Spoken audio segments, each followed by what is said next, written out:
This is Bishop Hughes in the Diocese of Newark. It is Ash Wednesday and the beginning of Lent, that time where we look at our own mortality, the time when we look at Christ's eternity and the eternity that Christ has promised to us, that when this earthly life comes to an end, that we will spend the rest of our time in the presence of God in the heavenly country. It's a time for us to look at our own sinfulness and ask for forgiveness. And it is a time, I think, for us to consider how we are called to live the Christian life. I'm especially aware this Ash Wednesday of the news of President Carter entering hospice care. Here is a man who lived the entirety of his life as an unabashed Christian, talked freely and easily and openly about his faith, taught Sunday school every time he had the opportunity, looked for ways to help people and said, as a Christian, this is my calling. I am supposed to help someone at every opportunity that I can. He lived, in his own words, most of his life thinking, what if Christ came back today? I want to live a life worthy of Christ coming back today. On Sundays, I spend time in coffee hour talking with people, and certainly in vestry meetings talking in depth with the leaders of a church.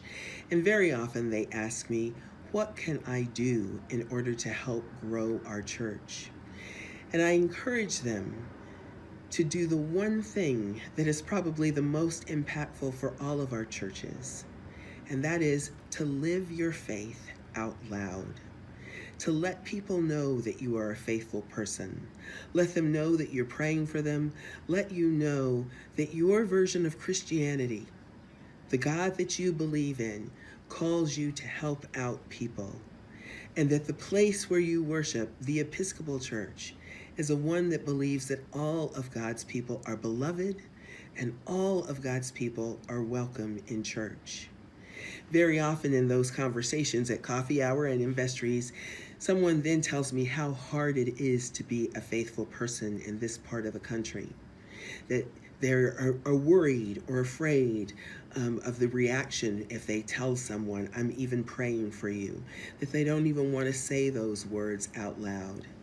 And I want to encourage all of us to look to people like our 39th president. He paid some prices from time to time for his faith. There were people who disrespected him or ridiculed him. But I think the interesting thing is, over the course of a life, there has been incredible respect earned by this faithful man that put Jesus first and God's people first before anything else.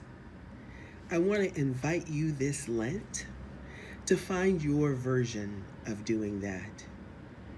Who would you be if you were the person who put Jesus first and helping God's people first before anything else?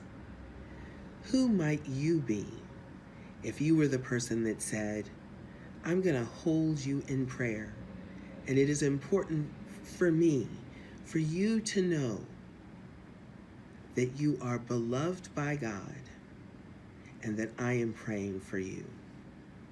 That would be an incredible gift for you to say to someone during this Lenten season.